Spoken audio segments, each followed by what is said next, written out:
Buksan natin yung ating parcel. Ang parcel natin. Fragile. Fragile siya pero wala nyo kung ano laman.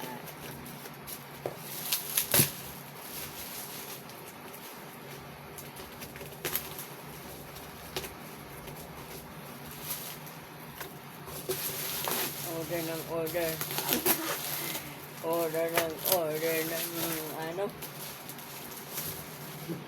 Parcel. Pag walang magawa, mag-scroll na lang sa Shopee. Tapos, di maiwasan makagastos pag may nagustuhan.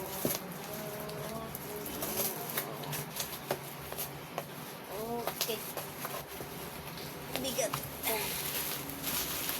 Ano to guys eh? Wala nyo guys yung ano ta. Ano ta?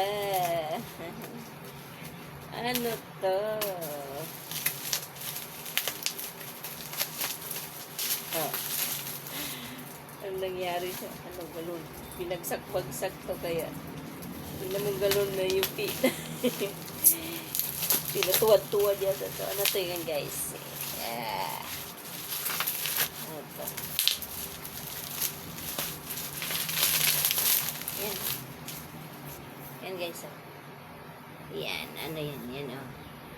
Panglinis yan sa mga ihi ng pusa. Pag dumumi ang pusa sa CR. Itong pang ano natin kasi mabango. Mabango? Bango, lavender, ayun. Dog floor, deodorizer, disinfectant, ayan.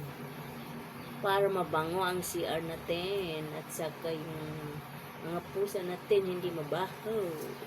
Ito ang panglinis sa kanilang pupo. Kasi sa CR sila tumatay. So, pagkatapos kong linisin yung dumi nila, ito ilagay mo para mabango. Ang bango eh. Bango. Kaya lang. Tingnan mo yung takip ko. Lumubog na. Siguro binato-bato to eh. Kaya lumubog eh. Ayan. What's happening? What's happening this? Siguro tinugat-tuwad to buti hindi natapon. Pero bango eh. Ang bango niya guys. Saan natin tapos?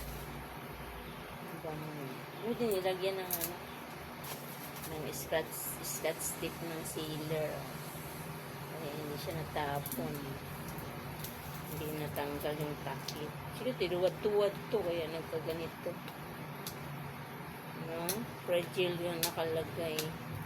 Tapos siguro pag lagay nito nakatuwad to kaya ganun. Ano yung takip niya. Pero ang bango niya. Wow, bango. Wow, ang bango niya guys. Ang bango. Nakakadik yung amoy. Ganda, nakasilid siya. Kaya hindi siya natapon. Diba? Ayusin na lang natin. Hindi na maayos eh. Lumubog na eh. Hindi na maayos yung takip. Lumubog na siya. Ano na lang yan. Importante, hindi siya natapon, di ba? Bagay sa, mura lang yan sa Shopee. 170 kasama shipping. Ang dami, di ba? Panglinis ng mga ihi ng pusa at saka pupo nila. Yan, guys. Thank you for watching. Bye!